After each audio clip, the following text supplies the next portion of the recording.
नमो तस्स भगवतो अरहतो सम्मा संबुद्धस्स। अनेक कल्पों पूर्व भगवान दीपंकर सम्यक संबुद्ध थे।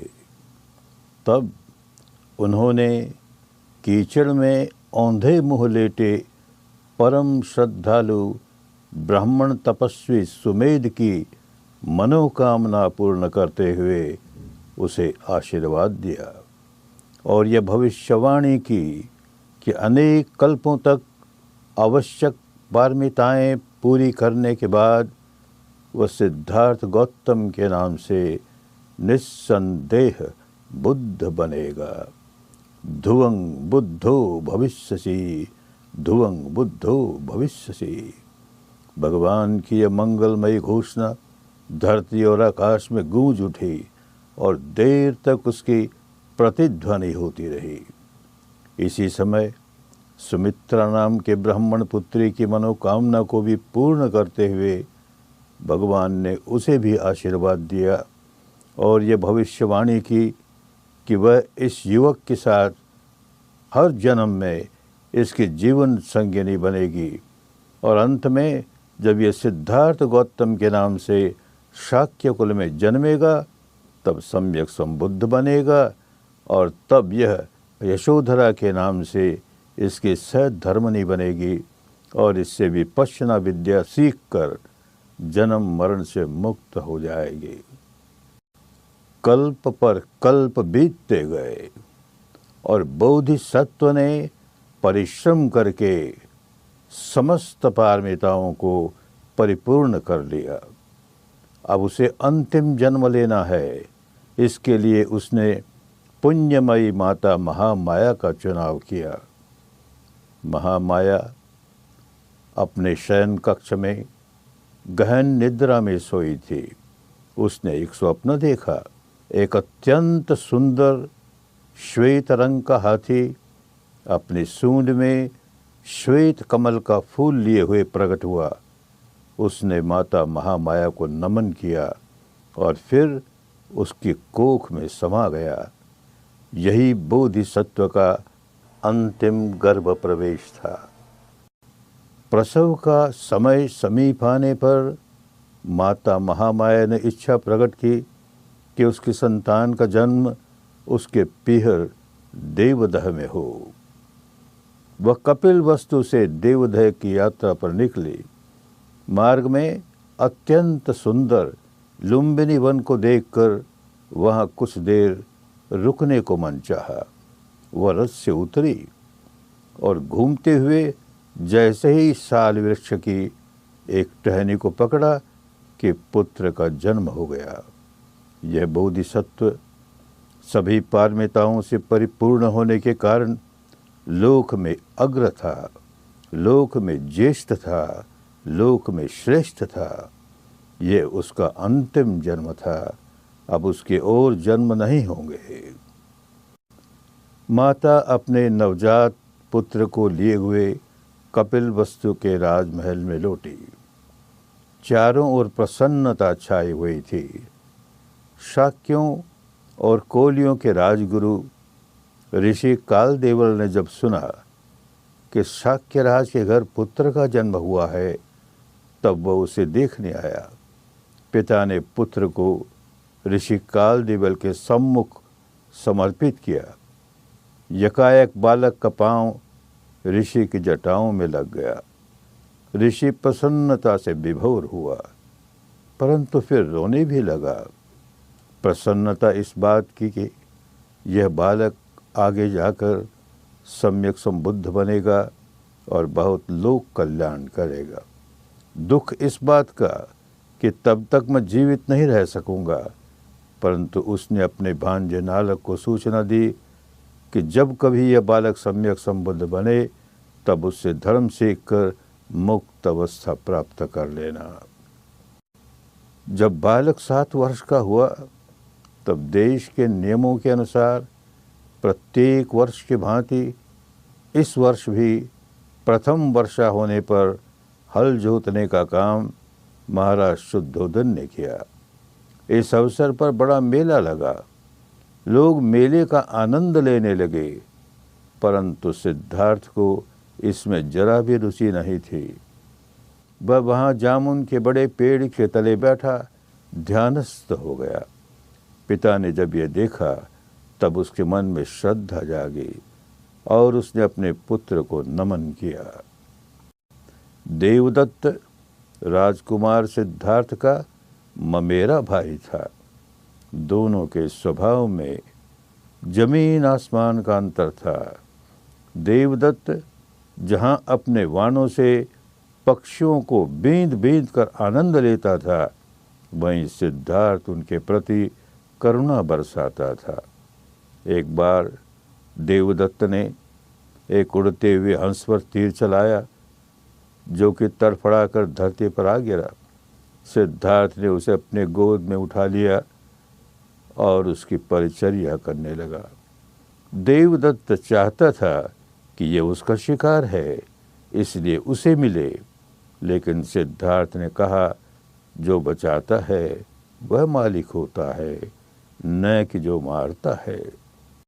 राजकुमार सिद्धार्थ ने भी तीर चलाने की विद्या में परिपूर्णता प्राप्त की, लेकिन इस विद्या को सीखते हुए किसी पक्षी की हत्या करने तो दूर, उसने किसी वृक्ष पर भी तीर चलाकर उसे आहत नहीं किया। वृक्ष पर एक सूखी लकड़ी का फलक रखा गया, उसी पर उसने तीर चला चलाकर इस विद्या में निपुणता प्राप्त की। लोगों को संदेह था कि सिद्धार्थ युद्ध कला में कुशल नहीं है, अतः वह देश का राजपाट कैसे संभालेगा। इसके बारे में उसकी परीक्षा हुई, जिसमें वह पूर्णतया सफल हुआ। लोग प्रसन्न हुए।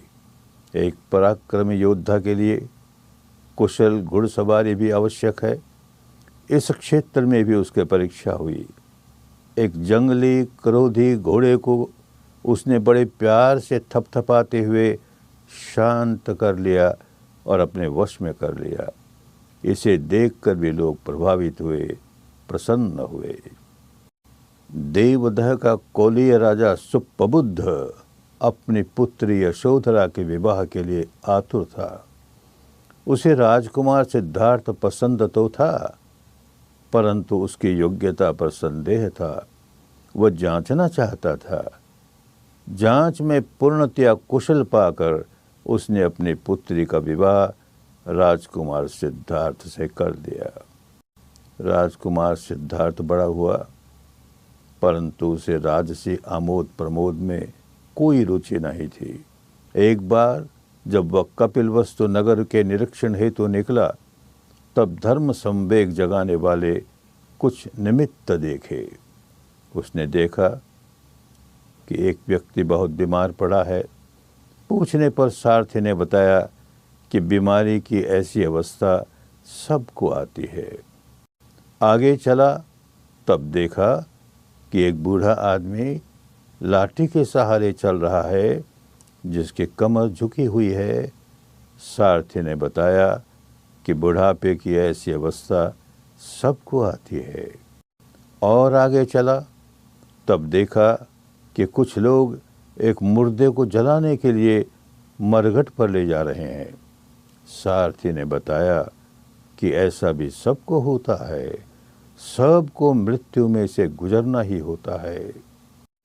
और आगे चलकर उसने देखा कि एक श्रमण वृक्ष के नीचे बैठा ध्यानस्थ है। उससे कुछ देर बात करने पर राजकुमार के मन में वैराग्य जागा। मैं भी इसी प्रकार ध्यान में प्रवीण होकर सम्यक संबोधि प्राप्त करूंगा। इस निर्णय के साथ वह राजमहल लौट आया। राजकुमार सिद्धार्थ जब नगर निरीक्षण करके लौटा, तब उसने सुना कि पत्नी यशोधरा ने पुत्र को जन्म दिया है। यह सुनकर उसने तत्काल निर्णय किया कि मुझे अभी गृह त्याग कर तपस्या में लगना है। परंतु घर छोड़ने के पहले वह अपने नवजात पुत्र का मुंह देखना चाहता था, इसलिए शयन कक्ष की ओर गया और वहां देखा कि माता यशोधरा अपने पुत्र के सिर पर हाथ रखे हुए गहरी नींद में सोई हुई है। उसे जगाना उचित नहीं समझा, इस कारण वह अपने पुत्र का मुंह पूरी तरह न देख सका। अतः निर्णय किया कि मैं जब सम्यक संबुद्ध बनकर कपिल वस्तु लौटूंगा तभी अपने पुत्र का मुंह देखूंगा। यह सोचकर वह गृह त्यागने के लिए उद्यत हुआ। अपने प्रिय घोड़े कंथक पर सवार होकर अपने सेवक और मित्र छंदक के साथ वह राजमहल के ही नहीं कपिल वस्तु नगर के भी बाहर निकल गया। आगे बढ़ता हुआ अनुमा नदी को पार करके ही वह रुका। वहाँ उसने अपनी राजसी वेशभूषा को त्याग कर गृह त्यागियों के गेरुए वस्त्र पहने और अपने सिर से बालों को स्वयं काटा। छंदक और कंथक को विदा करके वह तपस्या के लिए आगे यात्रा पर निकल पड़ा। उसका लक्ष्य था मगध देश जाना। वहाँ श्रमण परंपरा के ध्यानाचार्य रहते थे। मार्ग में वह मगध की राजधानी राजगिरी में से गुजरा। लोग इस अद्भुत वैरागी को देखकर चकित रह गए। घर घर से भिक्षा प्राप्त करके वह पांडु गुफा के समीप विश्राम करता हुआ भोजन करने बैठा। भोजन पूरा करते ही देश का राजा उससे मिलने आया। राजा बिंबिसार ने जब ये जाना कि यह उसके मित्र शाक्यराज का पुत्र है, तब उसे सन्यासी का जीवन छोड़ने के लिए अपने राज्य के कुछ भाग का अधिपति बनाने का प्रस्ताव रखा। परंतु सिद्धार्थ अपने निर्णय पर अडिग था। उसने ये प्रस्ताव अस्वीकार किया और यात्रा पर आगे बढ़ चला। उन दिनों श्रमण परंपरा के दो प्रसिद्ध ध्यानाचार्य थे, जिनमें एक था आचार्य आदार कालाम। गृह त्यागी सिद्धार्थ उसके आश्रम में पहुंचा और उससे ध्यान सीखने की इच्छा प्रकट की। आदार कालाम ने प्रसन्न होकर उसे 7वां लोकीय ध्यान सिखाया। उसकी क्षमता इतनी ही थी, सिद्धार्थ को संतोष नहीं हुआ, क्योंकि उसे मुक्त अवस्था की खोज थी। अतः वह उसे धन्यवाद देकर आगे बढ़ चला। उन दिनों का दूसरा अत्यंत प्रसिद्ध श्रमण धर्माचार्य था उद्दक रामपुत्र। गृह त्यागी सिद्धार्थ उसके आश्रम में पहुंचा। उससे 8वां ध्यान लोकीय ध्यान सीखा, परंतु इससे भी उसे संतोष नहीं हुआ। इससे भी आगे लोकोत्तर अवस्था की अनुभूति प्राप्त करनी थी, जिससे कि जन्म मरण के भव संसरण से मुक्ति प्राप्त हो। वह आचार्य उद्दक राम पुत्र को भी धन्यवाद देते हुए आगे बढ़ चला। उन दिनों उरुवेला का स्थान ध्यान के लिए बहुत प्रसिद्ध था। श्रमण सिद्धार्थ वहीं पहुंचा और ध्यान में बैठ गया। कपिल वस्तु के 5 ब्राह्मण ज्योतिषी भी उसे खोजते हुए वहां आ पहुंचे और वे भी उसके साथ तपस्या में लग गए। उन दिनों की एक प्रसिद्ध मान्यता थी कि शरीर को जितना जितना कष्ट दिया जाए, उतने उतने कर्म संस्कारों की निर्जरा होती जाती है और अंततः नितांत मुक्त अवस्था सहज ही प्राप्त हो जाती है। सिद्धार्थ ने इसका कठोर प्रयोग किया। अन्न त्यागते त्यागते उसने अपने शरीर को सुखा सुखा कर कांटे जैसा बना लिया। वह अत्यंत दुर्बल हो गया। इस पर भी उसे लोकातीत अवस्था प्राप्त नहीं हुई। अतः उसने आहार ग्रहण करने का निश्चय किया। जैसे ही उसने आहार ग्रहण किया, उसके 5 ब्राह्मण साथियों ने समझा कि यह अब तपभ्रष्ट हो गया है, अतः उसे सफलता प्राप्त नहीं होगी। यह सोचकर वे उसे त्याग कर चले गए। 5 स्वप्न। वैशाख शुक्ल चतुर्दशी की रात सोए हुए उसे 5 स्वप्न दिखे। पहला स्वप्न, उसने देखा कि उसकी काया विराट होती जा रही है। विराट होकर उसका सिर हिमालय की सर्वोच्च शिखर पर जा टिका है और उसका दाहिना हाथ हिंद सागर की लहरियों द्वारा प्रक्षालित हो रहा है।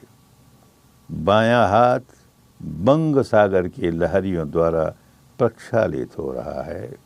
उसके चरण दक्षिण महासागर की लहरियों द्वारा प्रक्षालित हो रहे हैं।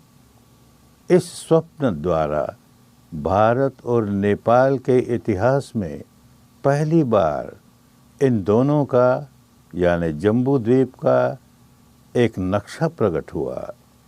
इसका उद्देश्य था कि वह सम्यक संबुद्ध बनकर सारे जम्बू द्वीप पर छा जाएगा और उसकी शिक्षा यहीं तक नहीं बल्कि सिर के सिरे से उत्तरी देशों में और दाहिनी बाईं भुजाओं और पांवों से समुद्री लहरियों के पार दूर दूर देशों तक सारे विश्व में फैलेगी। दूसरा स्वप्न, उसने दूसरा स्वप्न देखा कि उसके नाभि से एक पौधा उत्पन्न हुआ है जो ऊपर की ओर उठते उठते आकाश तक पहुंच गया है। ये इस सच्चाई का प्रतीक था कि वह पृथ्वी के मनुष्यों को ही नहीं बल्कि आकाश के देवताओं को भी धर्म सिखाएगा। तीसरा स्वप्न, उसने देखा कि बहुत बड़ी संख्या में काले केशधारी और सफ़ेद वस्त्रधारी लोग उसके समीप आकर उसे नमस्कार कर रहे हैं। ये इस बात का संकेत था कि अनगिनत गृहस्थ उसके अनुयायी बनेंगे। चौथा स्वप्न, उसने देखा कि भिन्न भिन्न दिशाओं से 4 रंग के पक्षी उसकी गोद में आकर समा रहे हैं और अपना रंग त्याग कर श्वेत वर्णी होते जा रहे हैं। यह इस बात का संकेत था कि ब्राह्मण, क्षत्रिय, वैश्य और शूद्र इन 4 वर्णों के लोग उनकी शरण आकर वर्ण भेद से मुक्त हो जाएंगे। 5वां स्वप्न, उसने देखा कि सारी पृथ्वी गंदगी से भरी हुई है और वह उस पर विचरण कर रहा है, परंतु पृथ्वी की यह गंदगी उसके चरणों को छू भी नहीं पा रही है। वह सांसारिक अपवित्रता के बीच सदा परम पवित्र बना रहेगा, सर्वथा निर्दोष और निर्मल बना रहेगा। भाग्यशालिनी सुजाता को उरुवेल के विशाल वट वृक्ष के प्रति बहुत श्रद्धा थी। वह वैशाख पूर्णिमा को इस वृक्ष देवता की पूजा किया करती थी। उसे विश्वास था कि इसी देवता के आशीर्वाद स्वरूप उसे पुत्र प्राप्त हुआ।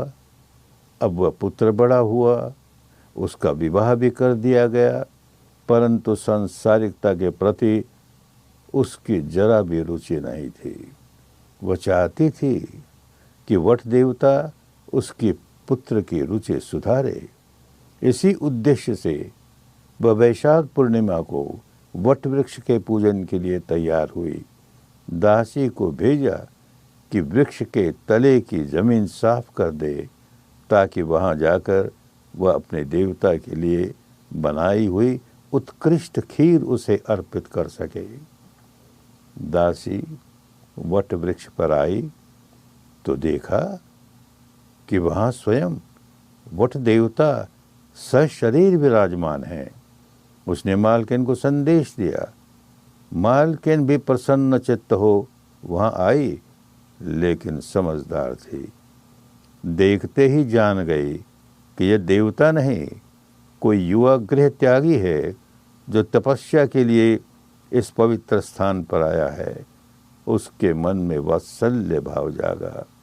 जो खीर अपने देवता को भेंट करने के लिए लाई थी, वह इस तपस्वी को अर्पित करते हुए उसे आशीर्वाद दिया कि तुम्हारी तपस्या सफल हो। सुजाता की यह खीर अत्यंत महत्वपूर्ण थी, क्योंकि बोधिसत्व का यह अंतिम भोजन था। इसके बाद तो बोधिसत्व सम्यक संबुद्ध बनने वाले थे। इसलिए जिस भोजन के आहार से उन्हें सम्यक संबोधि प्राप्त हुई, उसके महत्व का क्या कहना। नीचे अवीच नरक लोक से लेकर ऊपर अरूप ब्रह्मलोक तक का सारा क्षेत्र मार का ही है, मृत्युराज का ही है। यहाँ जो प्राणी जन्म लेता है वह देर सबेर मृत्यु को प्राप्त होता ही है। जब तक कोई तपस्वी देवलोक को अमर मानकर तपस्या करता है अथवा रूप या अरूप ब्रह्मलोक को अमर मानकर तपस्या करता है, तब तक मार क्षेत्र का यह सम्राट मृत्युदेव मार प्रसन्न रहता है। परंतु जब कोई व्यक्ति अनित्य धर्मा अरूप ब्रह्मलोक से परे नित्य शाश्वत लोकातीत अवस्था को प्राप्त करने के लिए तपस्या करता है, तब यह विचलित हो जाता है। वह नहीं चाहता कि कोई भी व्यक्ति उसके साम्राज्य क्षेत्र से बाहर निकले। अतः जब उसने देखा कि बोधिसत्व बोधि वृक्ष के तले बैठा है, इसी उद्देश्य के लिए तप कर रहा है, तब उसका तप भंग करने के लिए वह अपनी विशाल भयानक सेना के साथ स्वयं भी आ पहुंचा। बोधिसत्व को विचलित करने के उसने अनेक प्रयत्न किए, परंतु वह नितांत अविचल रहा। अतः मार पराजित होकर वापस लौट गया। अब वातावरण शांत हो चुका था। वैशाख पूर्णिमा के रात के चंद्रमा की शीतलता चारों ओर छाई हुई थी। बोधिसत्व अपनी साधना में लीन था। वह इसकी खोज कर रहा था जो लौकिक क्षेत्र के परे है, जो नित्य शाश्वत लोकातीत क्षेत्र है, जहाँ जन्म नहीं, मृत्यु नहीं। उसका साक्षात्कार कैसे हो, क्या विधि अपनाए। खोजते खोजते मन से जुड़ी हुई शारीरिक संवेदनाओं की अनुभूति होने लगी। विपश्यना जाग उठी। इनको समता भाव से देखते देखते जिसकी खोज थी वह अवस्था प्राप्त हो गई। यही बोधिसत्व की सम्यक संबोधि थी। कल्पों तक पारमिताओं को पूरा करते करते जिसे प्राप्त करना था, अंततः उसमें सफल हुआ। बोधिसत्व सम्यक संबुद्ध बना। उसके संपूर्ण राग, द्वेष और मोह के संस्कार भग्न हो गए। वह भगवान कहलाया। सम्यक संबुद्ध बोधि वृक्ष के तले अमृतत्व के सुख में शांत बैठा था। उधर हारे हुए मार को बहुत उदास देखकर उसकी कन्याओं ने उसे आश्वासन दिया कि भले उनका पिता सफल नहीं हुआ, पर वे सफल होंगी और तपस्वी को उसकी तपस्या से विचलित कर देंगे। वे सम्यक संबुद्ध के सामने पहुंची। भिन्न भिन्न प्रकार की आकर्षक भाव भंगिमाओं से और नृत्य गान से उसे आकर्षित करने का प्रयत्न किया, पर वे भी असफल रही और निराश होकर अपने पिता के पास वापस लौट गए। सम्यक संबुद्ध बोधिमंड के क्षेत्र में ही 7 सप्ताह तक मोक्ष सुख का अनुभव करते हुए विराजमान रहे। उस समय ब्रह्मदेश का सौभाग्य जागा। उस देश के 2 व्यापारी तपुस्स और भल्लिक व्यापार के सिलसिले से भारत आए हुए थे और इसी प्रदेश से गुजर रहे थे। उन्होंने सम्यक संबुद्ध को देखा तो श्रद्धा विभोर होकर उन्हें नमन किया और अपने साथ लाए हुए बर्मा के चावल और मधु के बने लड्डू उन्हें अर्पित किए। सुजाता की खीर के बाद 7 सप्ताह बीतने पर सम्यक संबुद्ध का ये पहला भोजन था। तपस्या और भल्लिक भाग्यशाली हुए। उन्हें भगवान ने पंचशील दिए और उनके आग्रह पर अपने सिर के 8 केश गुच्छे दिए, जिन्हें लेकर वह अपने देश लौटे। वहाँ के शासक और निवासियों ने अत्यंत श्रद्धापूर्वक उन्हें श्वेतगौन पर्वत पर स्तूप बनाकर सन्निधानित किया। बर्मा का भाग्य जागा। सम्यक संबुद्ध के मन में कृतज्ञता का भाव जागा कि विपश्यना का ये अनमोल रत्न अपने 2 पहले आचार्यों आलार कलाम और उद्दक राम पुत्र को दे, जिनसे उन्होंने 7वां और 8वां ध्यान सीखा था। लेकिन बोधिचित्त से देखा तो जाना कि वे दोनों मृत्यु को प्राप्त होकर अरूप ब्रह्मलोक में जन्मे हैं। वहाँ विपश्यना नहीं सिखाई जा सकती, क्योंकि विपश्यना के लिए शरीर और चित्त दोनों का संयोग आवश्यक है। अरूप ब्रह्मलोक में रूप नहीं होता, यानी शरीर नहीं होता, केवल चित्त और चित्त की चेतना होती है। ऐसी अवस्था में विपश्यना का अभ्यास नहीं किया जा सकता। तब यह कल्याणकारी विद्या किसे दे? कृतज्ञता का भाव उन 5 ब्राह्मण ज्योतिषियों के प्रति जागा, जो पिछले 6 वर्षों तक उनके साथ तपस्या करते रहे और उनकी सेवा करते रहे।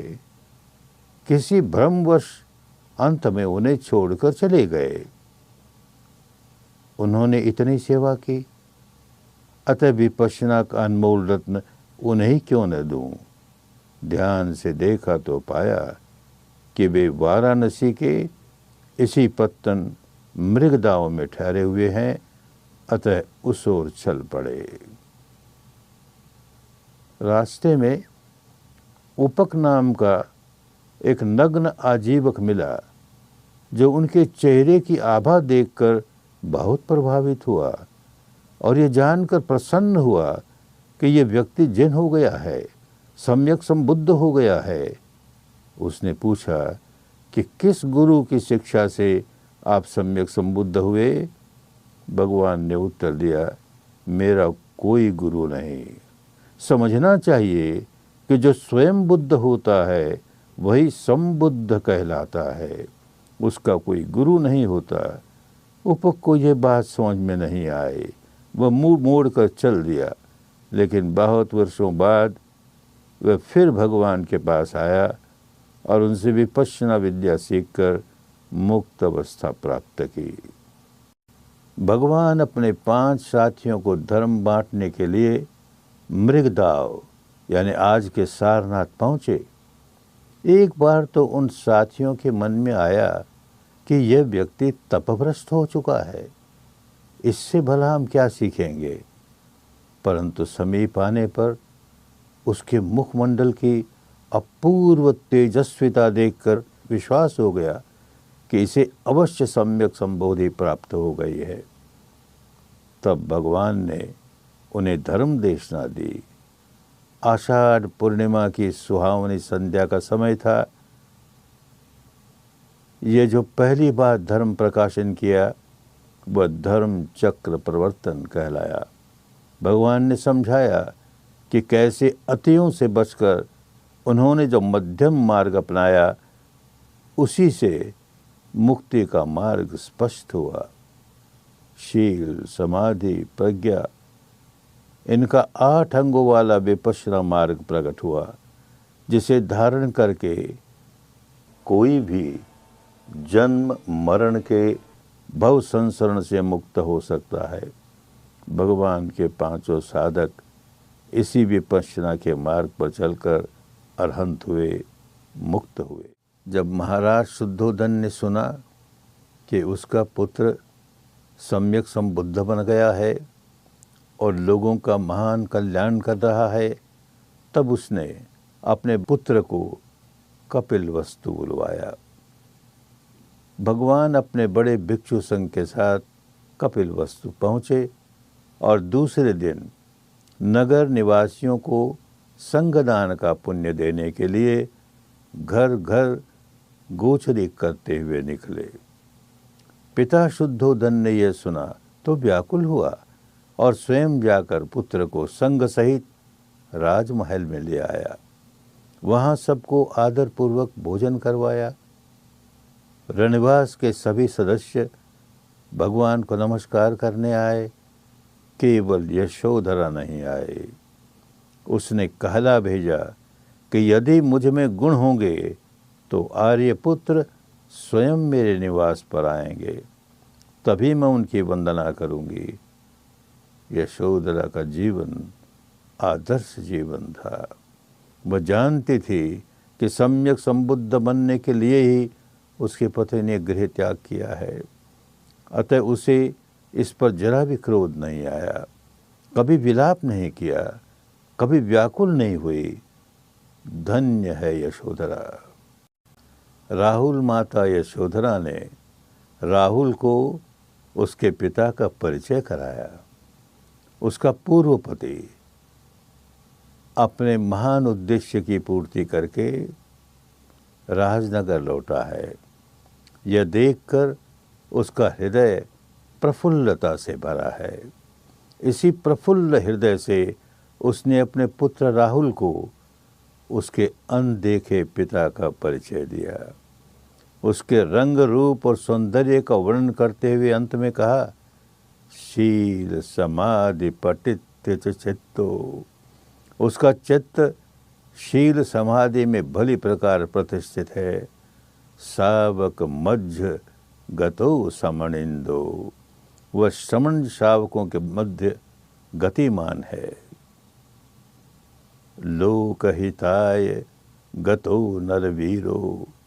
वह नरों में वीर है, जिसने लोकहित के लिए गृह त्याग किया था। ऐसे ही तुय पिता नरसी हो। ऐसा है तेरा ये पिता जो नरों में सिंह के समान है।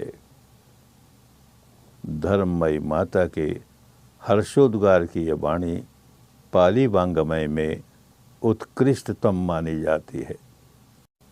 ममतामयी माता यशोधरा ने अपने पुत्र राहुल को उसके पिता का परिचय देने के बाद कहा कि उसके पास जाकर विरासत मांगो, कि भगवान के पास शुद्ध धर्म के अतिरिक्त और क्या विरासत होती।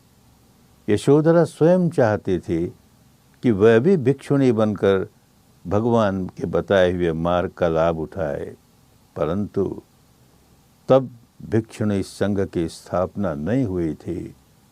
अतः उसने अपने पुत्र को उसका लाभ लेने के लिए प्रेरित किया। राहुल जब भगवान के समीप पहुंचा तब उसने कहा, श्रमण तेरी छाया सुखद है। भगवान की छत्र छाया किसको सुखद नहीं लगती। भगवान ने उसे विरासत के रूप में धर्म दिया। वह प्रव्रजित हुआ, बड़ा होकर विपश्यना का अभ्यास करता हुआ अरहंत अवस्था प्राप्त कर मुक्त हुआ। धन्य हुई राहुल को मिली हुई विरासत। जब भगवान कपिलवस्तु के लोगों को धर्मदेश न देकर वहाँ से चले, तब राजकुमार अनिरुद्ध, राजकुमार भद्दिय, राजकुमार आनंद, राजकुमार भगु, राजकुमार किमिल और देवदत्त तथा उपाली नाई, इन सब ने भगवान से प्रव्रज्ञा ली। देवदत्त को छोड़कर बाकी सबका कल्याण हुआ। वे खूब समझ गए कि कोई बुद्ध मोक्षदाता नहीं होता, मार्गदाता होता है। उन्होंने इसके बताए हुए मार्ग पर चलकर अपना कल्याण कर लिया। देवदत्त ने विपश्यना नहीं सीखी, केवल ध्यान सीखा। उसका लक्ष्य मुक्ति नहीं बल्कि सिद्धियां प्राप्त करना था। वह इसी से संतुष्ट हो गया। श्रावस्ती का ये श्रेष्ठी अनाथ पिंडक जब राजगीर में अपने ससुराल गया, तब सौभाग्य से उसका भगवान बुद्ध से संपर्क हुआ। उसने संग सहित उन्हें भोजन दान दिया। फिर उनसे प्रार्थना की कि वे अपना अगला वर्षावास श्रावस्ती में बिताए। भगवान की स्वीकृति पाकर वह श्रावस्ती लौटा और उनके अनुकूल विहार के लिए स्थान खोजने लगा। उसने राजकुमार जेत के उपवन को उपयुक्त पाया, परंतु उसके लिए उसे सारी जमीन पर सोने के सिक्के बिछाकर कीमत चुकानी पड़ी। जहाँ भगवान लोगों को धर्म सिखाएंगे, उस धरती की कोई क्या कीमत आंक सकता है। धन्य हुआ अनाथ पिंडक जिसने जेतवन की उस धरती पर विहार बनाकर संघ को दी, जहाँ भगवान ने अनेक वर्षावास बिताए और लोगों का कल्याण किया। उसने ये बहुमूल्य दान अपनी प्रसिद्धि या व्यावसायिक लाभ के लिए नहीं दिया, बल्कि लोक कल्याण के लिए दिया। इसीलिए यह दान अतुलनीय माना गया।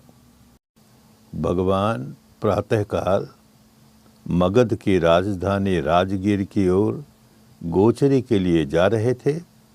सामने भंगी सुनीत कमर झुकाए, हाथ में झाड़ू लिए सड़क बुहार रहा था। देखा कि भगवान आ रहे हैं, तब संकोच के मारे एक ओर हट गया। कहीं मुझ जैसे अछूत की छाया भी उन्हें स्पर्श न कर ले। पर भगवान तो भगवान थे। समाज की इस दूषित प्रथा के विरोधी थे। उन्होंने सुनीत को पुकारा, आओ सुनीत। सुनीत भाव विभोर हो उठा। उनसे भिक्षु बनने की प्रार्थना की। भगवान ने उसे भिक्षु बनाया और विपश्यना की विद्या सिखाई। ध्यान करते करते वह मुक्त हुआ, अरहंत हुआ और सही माने में उत्तम ब्राह्मण हुआ। जन्म से कोई ब्राह्मण नहीं होता, कर्म से ही ब्राह्मण होता है। महाप्रजापति गौतमी महामाया की छोटी बहन और महाराज शुद्धोधन की दूसरी पत्नी थी। सिद्धार्थ को जन्म देकर जब महामाया स्वर्ग सिधार गई, तब प्रजापति ने ही उसे अपना दूध पिलाकर पाला पोसा। उसे सिद्धार्थ पर अपार स्नेह था। जब सिद्धार्थ सम्यक संबुद्ध होकर कपिलवस्तु आया, तब वह बहुत चाहती थी कि वह भी भिक्षुणी हो जाए, लेकिन तब तक भिक्षुणी संघ की स्थापना नहीं हुई थी, इसलिए वह असफल रही। परंतु महाराज शुद्धोधन की मृत्यु के बाद वह गेरुए वस्त्र पहनकर, सिर मुंडाकर यशोधरा तथा अन्य 500 शाक्य महिलाओं के साथ भगवान के पास पहुंची और भिक्षुणी संघ स्थापित करने के लिए आग्रह किया। भगवान मान गए। अपने जीवन के अंतिम समय तक भिक्षुणी महाप्रजापति ने न जाने कितनी दुखियारी महिलाओं को विपश्यना सिखा कर दुख मुक्त किया। वह इस बात को खूब समझती थी कि साधना करते हुए ही बुद्ध की सही वंदना होती है। जैसे जैसे भगवान की विपश्यना विद्या का प्रसार होने लगा, लोग उससे लाभान्वित होने लगे, वैसे वैसे उनके अनुयायियों की संख्या बढ़ने लगी, उनकी यश कीर्ति बढ़ने लगी, मान सम्मान बढ़ने लगा, समाज में उनकी प्रतिष्ठा प्रबल हो उठी। मिथ्या कल्पनाओं और अंध मान्यताओं पर आधारित अनेक संप्रदायवादियों को यह अच्छा नहीं लगा। वे ईर्ष्या और द्वेष से जल भून उठे। ऐसी अवस्था में उन्होंने एक षड्यंत्र रचा। उनका साथ देने के लिए एक सुंदरी युवती परिव्राजिका चिंचा मांडविका तैयार हो गई। वह त्रिया चरित्र की दूषणता में निपुण थी। वह समय को समय जेतवन में आती जाती और कोई पूछता तो कहती, रात जेत विहार में श्रमण गौतम की गंधकुटी में बिताई। धीरे धीरे लोगों में चर्चा होने लगी और 8-9 महीने बाद उसने एक स्वांग रचा। अपने पेट पर लकड़ी का टुकड़ा रस्सियों से बांधकर उस पर लाल वस्त्र लगा लिया। जब भगवान धर्म सभा में धर्मोपदेश दे रहे थे, तब वह चीख चीख कर उन्हें अपशब्द कहने लगी। अरे मथमुंडे, अपने होने वाले बच्चे के लिए तेरे पास कुछ नहीं है तो अपने इन धनी अनुयायियों से कह, वे कुछ प्रबंध करेंगे। भगवान निंदा के इन मिथ्या वचनों से रंच मात्र भी विचलित नहीं हुए। उन्होंने लोगों को समता सिखाई थी और हर अवस्था में अडिग रहना सिखाया था। जब भगवान पर उसकी बात का कोई प्रभाव नहीं पड़ा, तब वो स्वयं घबराई। पेट पर बंधी रस्सी ढीली पड़ गई और लकड़ी का टुकड़ा पांव पर आ गिरा। लोगों ने उसे दुत्कारा, धिक्कारा। उसने अपना वर्तमान भी बिगाड़ा और भविष्य भी। भगवान का भला क्या बिगड़ता, वे तो सम्यक संबुद्ध थे, अरहंत थे।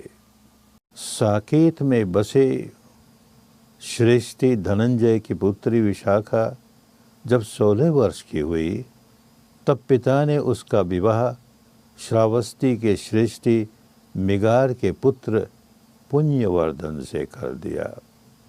विशाखा 7 वर्ष की उम्र में ही भगवान के संपर्क में आई थी। अब तो जब भगवान श्रावस्ती में ही वर्षावास करते, तब उनके संपर्क में आकर वह अपनी धर्म संज्ञा बढ़ाती थी। उसने श्रद्धापूर्वक नगर के पूर्व की ओर विशाल पूर्वाराम बनाकर दान दिया। भगवान ने उसे दानी उपासिकाओं में अग्र की उपाधि दी। उसका ससुर अपनी बहू से नाखुश रहता था। एक बार क्रुद्ध होकर उसने विशाखा को घर से निकालने का फैसला किया। बात पंचों तक पहुंची। जो जो लांछन ससुर मिगार ने उस पर लगाए, विशाखा ने उनका उचित उत्तर देकर स्पष्ट कर दिया। इससे मिगार बहुत प्रसन्न हुआ। तत्पश्चात भगवान घर पर आमंत्रित किए गए। उसने उनका प्रवचन सुना। सुनते सुनते उसके पूर्व पाल्मे के कारण शरीर में अनित्य बोध का प्रवाह जाग उठा। वह धन्य हुआ। उसने पहले विशाखा को नमन किया और कहा कि तू मेरी माँ है, तूने ही आज मुझे नया जन्म दिया है। तब से विशाखा मिगार माता कहलाने लगी। उसका यह नाम तब सार्थक हो गया जबकि उसको एक पुत्र पैदा हुआ, जिसका नाम भी मिगार रखा गया। विशाखा की छोटी बहन सुजाता का विवाह सेठ अनाथ पिंडक के पुत्र से हुआ। सुजाता के मन में धन कुबेर की पुत्री होने का बड़ा गर्व रहता था। इस कारण वह घर में सबसे कलह करती रहती थी। किसी से सीधे मुंह बात भी नहीं करती थी। परिवार में सदा कलह कोलाहल बना रहता था। एक बार भगवान उसके घर आए और उसे बड़े प्यार से आदर्श गृहिणी होने का उपदेश दिया, जिससे वह प्रभावित हुई और धर्म की ओर आकृष्ट हुई। उसका स्वभाव बदल गया, घर में सुख शांति बनी रहने लगी। भगवान जेठ वन में केवल वर्षावास में ही 4 महीने रहते थे। बाकी समय भिन्न भिन्न स्थानों में धर्मचारिका करते थे। उस समय जेठ वन विहार में सूनापन छा जाता था। इसे देखकर सृष्टि अनाथ पिंडक को बड़ा कष्ट होता था, पर क्या करता। वह चाहता था कि जब भगवान चारिका पर निकलें तब जेठ वन में उनका कोई चित्र या मूर्ति स्थापित कर दी जाए, ताकि उनकी अनुपस्थिति में भक्त लोग उनकी पूजा अर्चना करने आते रहें। इस प्रकार यहाँ भीड़ बनी रहे। उसने आनंद के जरिए अपनी मंशा भगवान तक पहुँचाई, परंतु भगवान ने इसे स्वीकार नहीं किया। ठीक ही तो है, मूर्ति या चित्र के मंदिरों की स्थापना होगी तब लोग केवल नमस्कार करने और प्रार्थना करने के लिए ही आएंगे। वे विकारों से मुक्त होने के विपश्यना विद्या भूल जाएंगे। उन्होंने कहा, अगर तुम्हें यहाँ कोई प्रतीक ही खड़ा करना है तो बोध गया से बोधि वृक्ष के बीज लाकर यहाँ बो दो। इससे वृक्ष खड़ा होगा, उसके नीचे बैठकर लोग विपश्यना का अभ्यास करेंगे और धर्म में पकेंगे। बोधि वृक्ष का जो बीज आनंद वहाँ ले आया और उससे जो वृक्ष खड़ा हुआ वह आनंद बोधि के नाम से प्रसिद्ध हुआ। आज 2600 वर्ष के बाद भी वह पावन वृक्ष जीवित है। देवदत्त ने सिद्धियों का प्रदर्शन कर राजकुमार अजातशत्रु को अपने वश में कर लिया। उसका मुख्य उद्देश्य था भगवान की हत्या करवाकर स्वयं विशाल भिक्षु संघ का गणाचार्य बने, परंतु राजा बिंबिसार जीवित रहते ये संभव नहीं था। वह भगवान का अटल भक्त था, अतः उसने अजातशत्रु को पिता की हत्या करने के लिए उकसाया। अजातशत्रु ने हत्या का प्रयत्न किया पर असफल रहा। तदनंतर बिंबिसार ने वात्सल्य भाव से प्रेरित होकर अजातशत्रु को राजगद्दी देकर स्वयं अवकाश ग्रहण कर लिया। देवदत्त की कुमंत्रणा के कारण उसने पिता बिंबिसार को कारावास में डाल दिया और उसे निराहार रखकर खत्म कर देने की योजना बनाई। पति को भूखों मरने से बचाने के लिए अजातशत्रु की माता ने बहुत प्रयत्न किए पर असफल रही। बिंबिसार विपश्य साधक था। विपश्यना करता हुआ संक्रमण करने लगा, यूं भूख की यंत्रणा का सामना करने लगा। अजातशत्रु को यह भी नहीं सुहाया। उसने राज्य के नाई द्वारा उसकी पगथली चीर कर उसमें नमक भरवाया, जिससे वो चल भी न सके। इस पीड़ा में भी उसके मन में अपने पुत्र के प्रति रंच मात्र भी द्वेष नहीं जागा, मैत्री ही जागी। बिंबिसार सचमुच दृढ़ विपश्ची सतपुरुष था। इसी कारण मरणांतक असह्य पीड़ा में भी उसका चित्त अविचल रहा। देवदत्त अजातशत्रु से मिलकर बुद्ध की हत्या के लिए एक षड्यंत्र रचा। कुछ पेशेवर हत्यारों द्वारा बुद्ध की हत्या करने की योजना बनाई, लेकिन भगवान उससे बच निकले। हत्यारे भी बचा लिए गए। देवदत्त की योजना असफल हुई। भगवान बुद्ध की हत्या करवाने में असफल हो जाने पर देवदत्त ने निश्चय किया कि वह स्वयं हत्या करेगा। भगवान जब गृद्धकूट पर्वत पर जाते तब सीढ़ियां चढ़ते हुए मध्य मार्ग में कुछ देर विश्राम करते थे।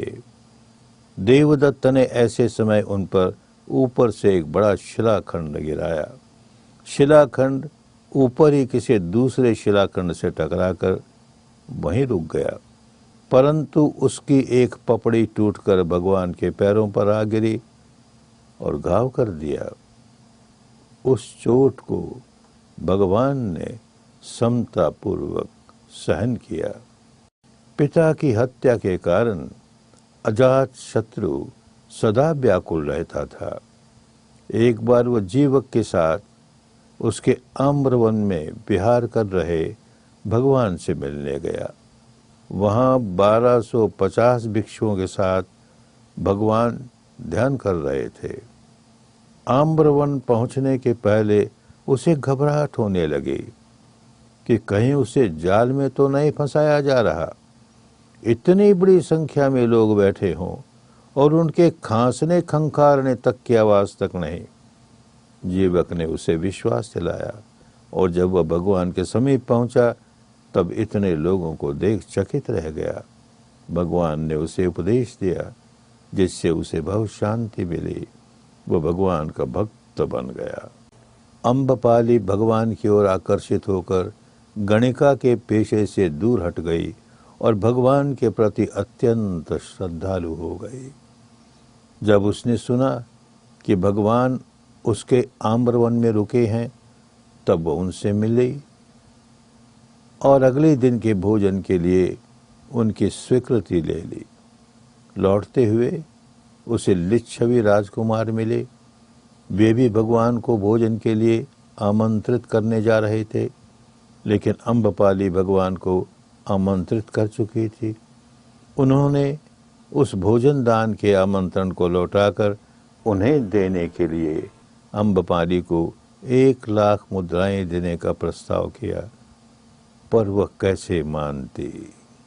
सिद्धार्थ के सम्यक संबुद्ध बन जाने से परिवार के सभी लोग प्रसन्न हुए, कल्याण लाभी हुए, परंतु उसके ससुराल के लोग उसके विरोधी बने रहे। उनमें से एक था सिद्धार्थ का फुफेरा भाई तिस्स। जब बहुत उम्र बढ़ गई तब उसने देखा कि इतनी बड़ी संख्या में लोग बुद्ध के बताए मार्ग पर चलते हैं, क्यों न मैं भी चल कर देखूं। वह प्रव्रजित हुआ, लेकिन उसका अहंकार नहीं छूटा। भगवान ने उसे समझाया और विपश्यना में लगाया। जब वे वैशाली में विहार कर रहे थे तब उन्होंने भिक्षुओं को कहा कि आज से 4 महीने पश्चात वे परिनिर्वाण प्राप्त करेंगे। ये सुनकर भिक्षुओं को त्रास हुआ। जो अभी पके नहीं थे वे भगवान के पास बैठकर आंसू बहाने लगे। कुछ ने सदा की भांति भगवान को गंधमालाएं अर्पित की, परंतु भिक्षु तिस्स ने सोचा कि भगवान परिनिवृत्त होने जा रहे हैं, उनके जीवित रहते ही मुझे अर्हत्व प्राप्त करना चाहिए। यह सोचकर वह अकेला एकांत में बैठकर विपश्यना के अभ्यास में लग गया। भगवान ने उसे साधुकार दिया और भिक्षुओं से कहा कि इस माला गंध से मेरी पूजा नहीं होती, धर्म के प्रतिपादन से ही मेरी पूजा होती है। 80 वर्ष की अवस्था होने पर मार ने उन्हें याद दिलाया कि आपने मुझे कहा था जब आपके भिक्षु और भिक्षुणियां, गृहस्थ पुरुष और नारियां धर्म सिखाने योग्य हो जाएंगे तब आप महापरिनिर्वाण ले लेंगे। अब समय आ गया है, आपकी इच्छा अनुसार धर्माचार्य तैयार हो गए हैं, आपको परिनिर्वाण ले लेना चाहिए। तब भगवान ने महापरिनिर्वाण लेने का निर्णय किया।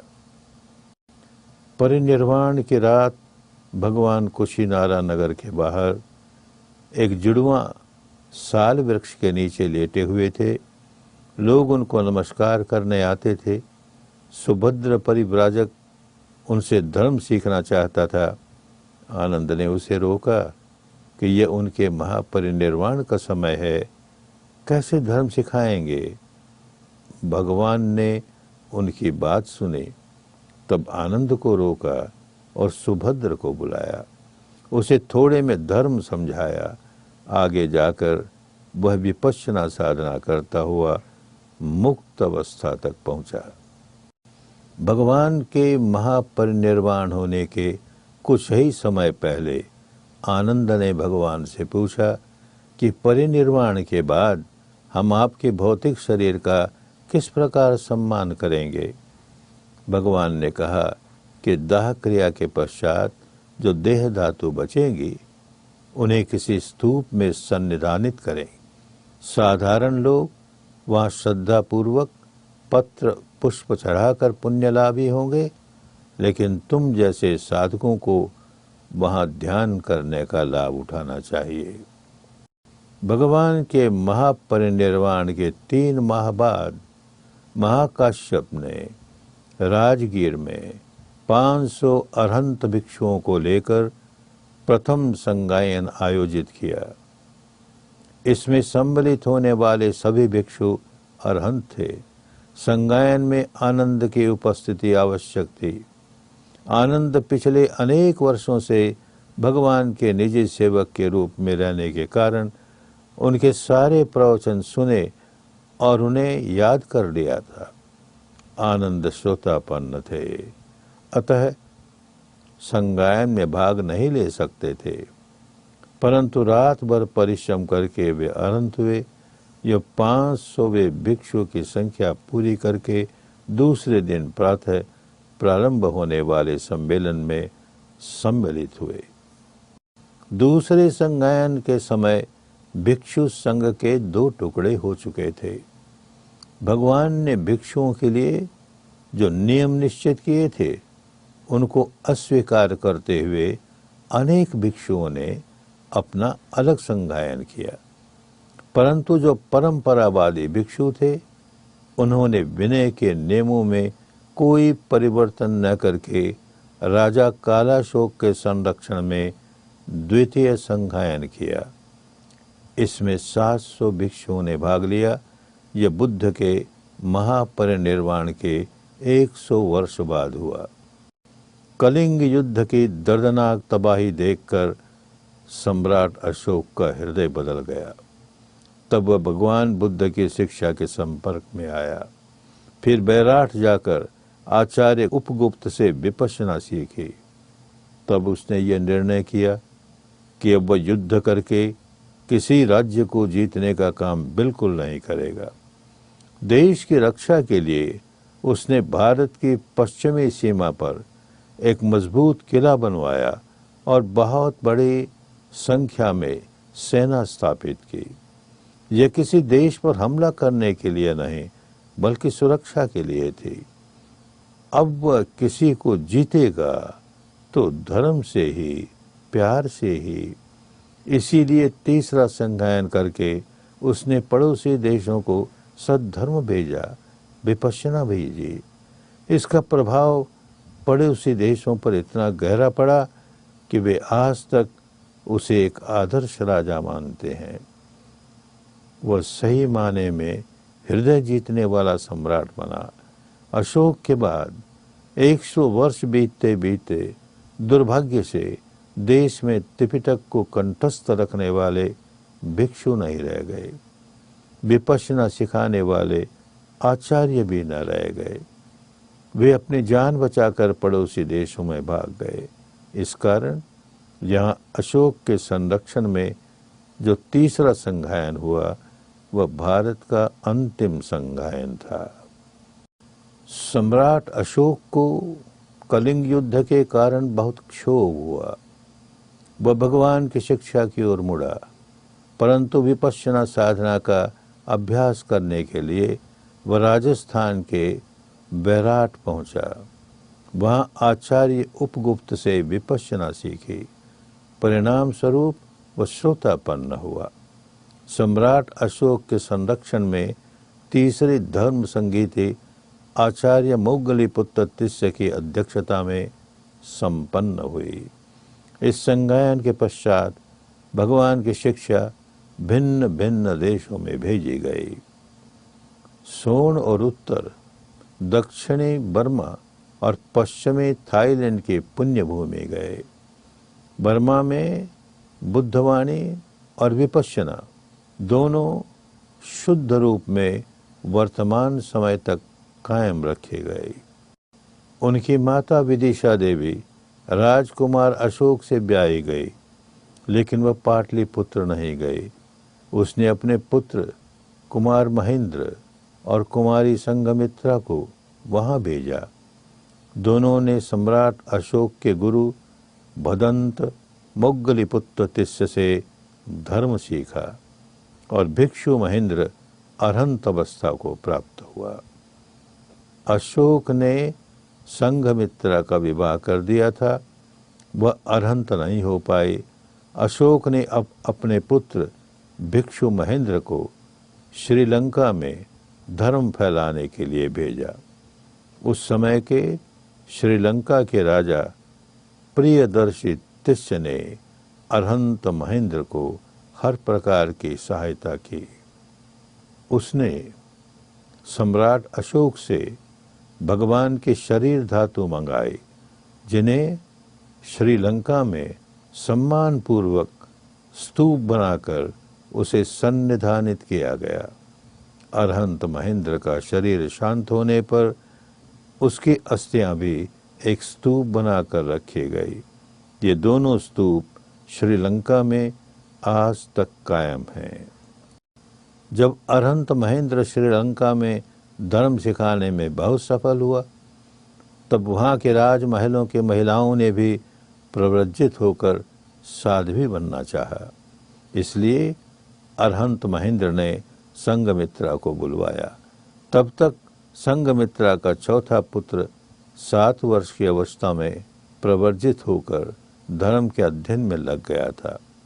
संघमित्रा प्रव्रजित हुई और श्रीलंका से मांग आने पर वहां धर्म सिखाने पहुंची।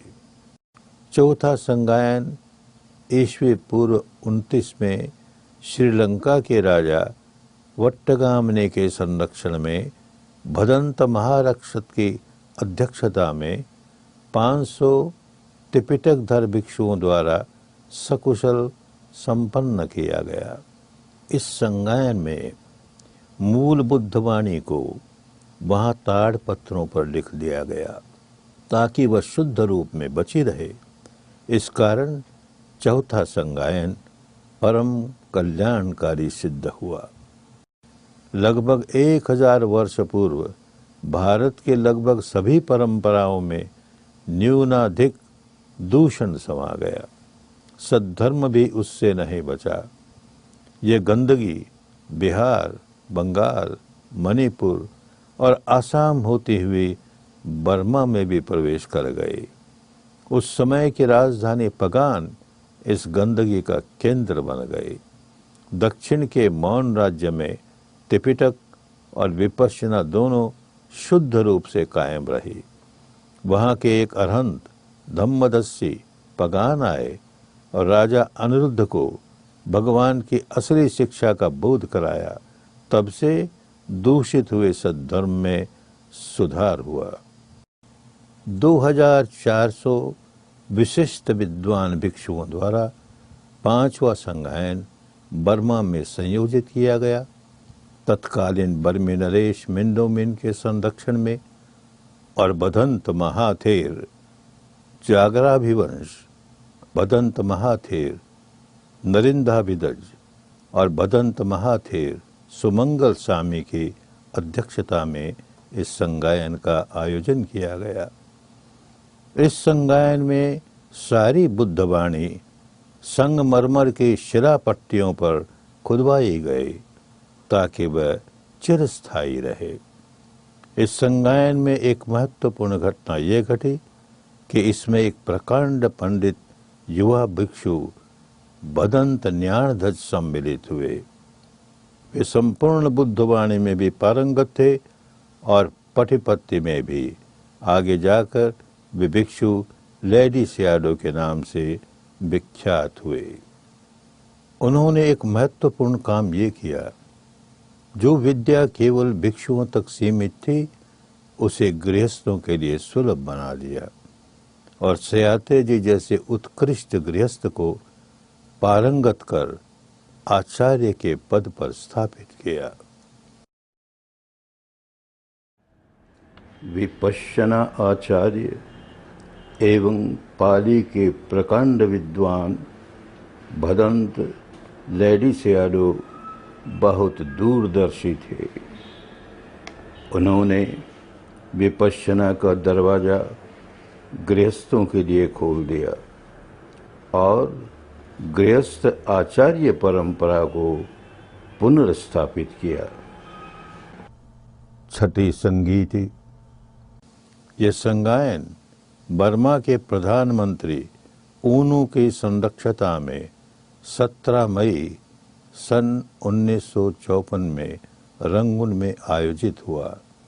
इसमें आसपास के बुद्धानुयायी देशों और म्यांमार के कुल मिलाकर 2500 विद्वान भिक्षुओं ने भाग लिया।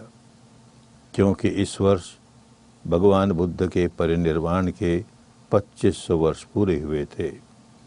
तब तक मुद्रण कला प्रसिद्धि पा चुकी थी, इसलिए सारी बुद्धवाणी, अट्टकथा और टीकाओं को बर्मी लिपि और पाली भाषा में मुद्रित किया गया। भदंत लेडी सियाडो ने सयाते जी को विपश्यना सिखाई। उसमें उन्हें पारंगत किया और विपश्यना का आचार्य घोषित कर दिया। सयाते जी ने गृहस्थ आचार्य के रूप में एक आदर्श भूमिका निभाई। आचार्य सयाते जी के पश्चात पूज्य उबा खिन विपश्यना के गृहस्थ आचार्य हुए। उन्होंने विदेशी गृहस्थों को भी विपश्यना सिखाई।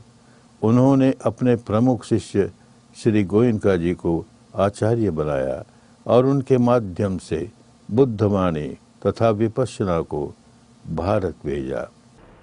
विपश्यना लौटाकर भारत के ऋण को चुकाने की एवं भारत सहित विश्व भर में विपश्यना के प्रसार की अपनी धर्म कामना पूरी करने के लिए गुरुदेव सयाजी उबा खिन ने मुझे विपश्यना आचार्य नियुक्त किया।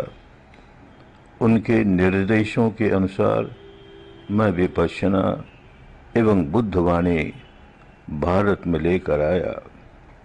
उन्होंने मेरी धर्म पत्नी इलायची देवी को भी मेरी सहायता करने के लिए कहा।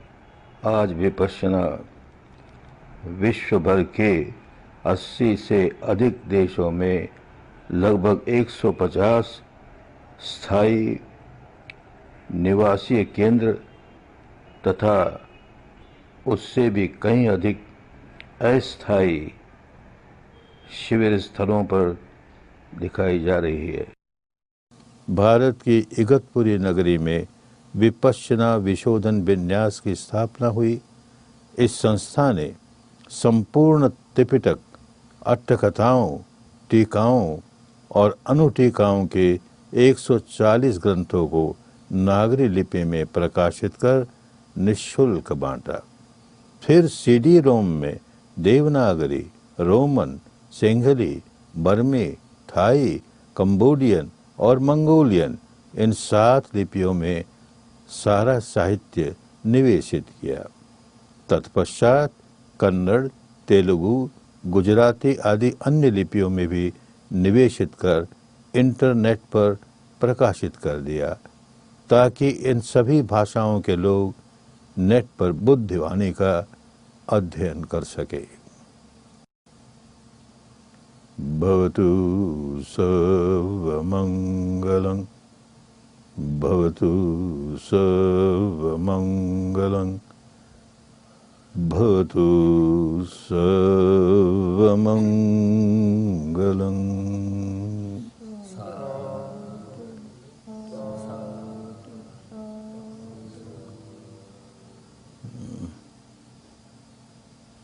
सुखी हो, सुखी हो, सुखी हो।